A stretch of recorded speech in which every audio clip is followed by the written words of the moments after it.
thought you were a professional. You're asking I me was at a the red light professional. zone. I've been out of it for a while.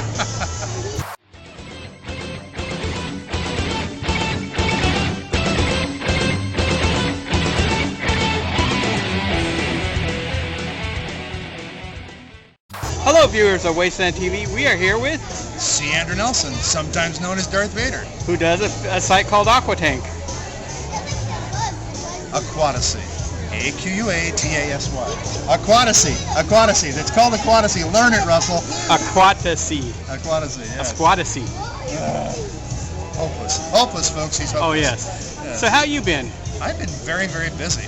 I've been traveling around the country doing convention appearances, and I've also been working on some very cool projects. I formed a company, and we are producing audio dramas, full cast, full sound effects and music audio dramas. Still superhero audio drama, or are you Some of going them to are expand into superheroes. sci-fi We've got horror? sci-fi. We've got a horror one coming up. We've got one that's fantasy, sorcery type stuff. We've got one that's murder mystery. We've got quite a few different ones, though. Yeah. So what made you decide to create a production company? You know, we started off doing our first project, which is called Heroes of Extinction. Not Aquatasy? Cheap plug. No, that's Aquatasy. This is Heroes of Extinction. Oh, I thought you were pulling for Aquatasy. No. No, we started it actually as sort of a COVID lockdown project when there was no production, there was no post-production, there were no conventions. Kind of like the actors when they did the cell phone. Exactly. Yeah, and so we needed something to do. So we started working on it. We commissioned a script from a writer, and the scripts came in, and wow, these are really good. And then as we started recording it and we started putting it together, editing it together, we thought, wow, this is really, really good. And so we premiered part of it at a convention.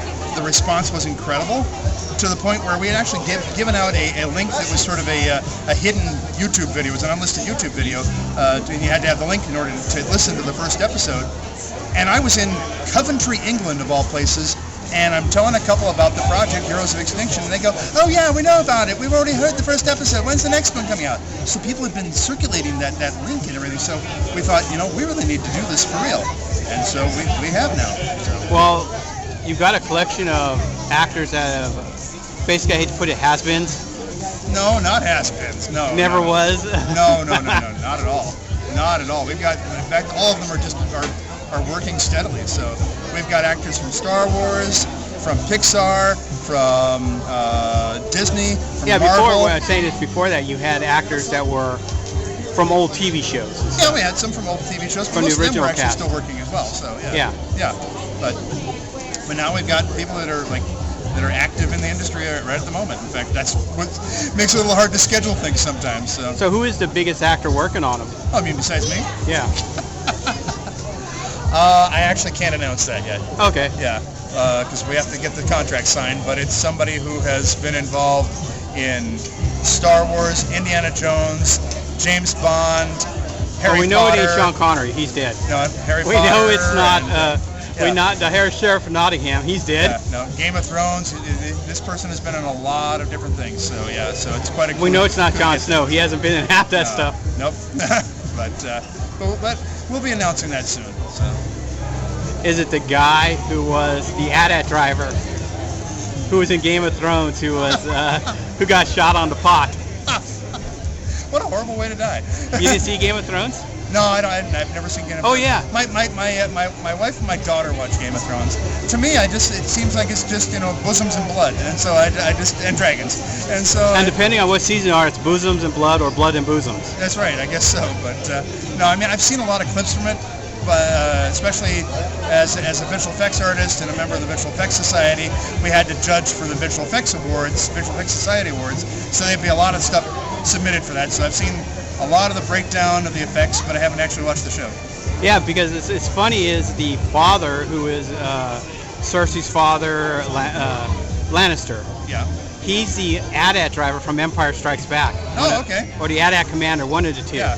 So he's the guy who takes Hoth. That's Julian Glover. Yeah. Yes. Yeah. Who went on to do. I actually know Julian Glover. It's funny how many, as a young actor, you don't know him, but an old actor, he's in a lot of roles. Oh, he's in tons of. He's working all the time. Yeah. Oh yeah. Yeah. You know, he's the one who bought King Ghidorah's head. And the interesting thing is, the character that he played in Star Wars, his son has done the voice of that character for recent games. Oh, that's kind of neat. Yeah. But yeah, I'm surprised you didn't know he's the character that the midget guy kills on the pot, his father. I didn't know his fate. Yeah. So he died on the pot just like Elvis, huh? Yes. So, wow. But not by his son. Not by his son. No. Okay. Yeah. Okay. I know. It was an interesting. Doesn't matter. There's still no graceful way to die on the pot. So it's like, he even this says is what that. we're reduced to talking about, huh, Russell? Yes. Dying on the pot. It's either dying on the pot. Yes. Or the Star Trek series. That's right. And those are pretty bad too. Yeah. I have avoided them. I've avoided most of the Star Wars and even Marvel Universe stuff lately. I've been so busy I haven't watched anything, so it's like I haven't seen any of the recent anything lately. So. The only recent stuff I saw was a bootleg version of Jurassic World, and because it's easier to see on flea market illegal. And he's admitting it right now. Oh, I admit it. And what They're was going to swat your house now. Oh, yes. Oh well, you live once. Yeah, that's right. But yeah, so what other projects you have going on? That's the big thing right now. Is just working on these. We have, like I said, we've got 2 shows in production, 2 audio shows in production right now. One that's being cast at the moment. We have 6 others that are being written, and another 15 in active development. Wow. So very, very serious about doing audio dramas. So. That is cool because you don't have many of them anymore. No, it's not, and there's nobody in the United States that's doing that. Over in the UK, you've got Big Finish Audio that does all the Doctor Who and Torchwood and Dark Shadows and things like that. And the funny part is, those things are canon now, the Doctor Who and Torchwood. Oh, they're canon, definitely canon. Yeah, but and they're good, they're great. In fact, I'd say that the stuff from Big Finish is better than a lot of the recent stuff from the BBC. So I haven't seen the new Doctor Who, but I heard it was pretty bad. The female.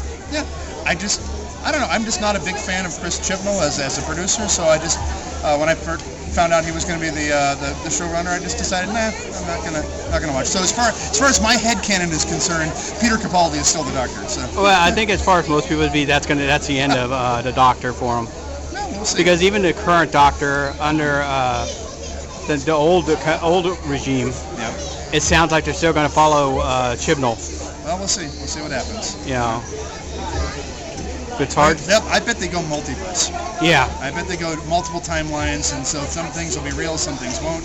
It'll be a way that they can, it's not all that wibbly wobbly, timey wimey stuff. No, it's not wibbly wobbly, timey wimey. It's Marvel Universe. It's Marvel Universe, straight up. It's the world of what if. Everybody borrows from Marvel now. So yes. They figured it worked for them and it worked for us. And before that, they won't admit that it was really called the New 52. That's right. For DC. That's right. Instead of DC throwing away old universes, no, we'll just give birth to a new one. You're going to see everything. You're going to see Star Wars use that to fix things. It's rumored Star Wars is going to do that. Oh, yeah. I can neither confirm nor deny. Yeah, because no one wants Rey Skywalker. It's too bad, because Daisy Ridley is a really good actress, and I always encourage people to go see the other stuff that she's done. But that's funny, with a lot of actors are that way, too. Mm-hmm. Yeah. Like Andrew Garfield, he's horrible in the Spider-Man films. Right, Hayden Christensen, great actor, actually. But, a lot of people didn't care for him as Anakin. I'm glad that people are starting to warm up to him now, because he's a great guy. But people forget he got a Golden Globe nomination for Life as a House, Sofia Coppola's film. What's funny is he's a carpenter now. He retired out of acting. Yeah. He was happy on his farm. He invested his Star Wars money wisely, works when he wants to. Yeah. And that's great. That's a great position to be in. And he got the luxury to come back to at least say goodbye to Darth Vader. Yeah, exactly. As an actor. Yeah. And who knows? The show may have been horrible, but at least it gives you the satisfaction of saying goodbye to that character. Yeah, and at least he gets to do it, so that's nice. That's the nice thing. And they're talking about a season 2 through the show. So we might get to see more Hayden Christensen as Darth Vader again. Assuming he's willing to, Yeah. Yeah. You feel kind of left out because you don't get to be Darth Vader. I don't feel left out at all. I mean, God, I had 12 years of playing Vader, 70 times over 12 years. How can I feel bad about that? That's great. That's incredible. Yeah. I owe so much. I have such a great debt of gratitude to to George Lucas and Lucas. Now you need to get a guest spot to be on one of the Enterprises. You know, if they can come up with a good Star Trek show, I'd love to be on it. Yeah, that's the funny part is like at one time people wanted to be on both shows. Yeah. Now it's like, nah. It's too bad, but hey, there are a lot of people that like it. That's great. So that's fine. Everything finds an audience eventually. Oh yeah. Everything finds an audience, and then the audience leaves and forgets it exists. And then somebody rediscovers it and goes, hey, that's great. Or they go, oh, wow, what a turkey. So. Or they'll watch it. Do you realize how bad that was? Let's watch it for laughs. Yeah. And let's light up. Yes. I would love to see the Mystery Science Theater or Riff Tracks treatment given to the current Star Trek stuff. Oh, yeah. Then I would watch it. So. It needs it. Yes. But the hard part is, would some of the stuff they rip into would be considered racist since everyone's so sensitive nowadays? I think they can get around that. I mean, you don't have to. A creative riff group on that. could. Yeah, the guys from Mystery Science and Riff Tracks, they know what they're doing. They're great guys. But I better let you go. You got a crowd here at the table. I do indeed. Thank you. Thank you.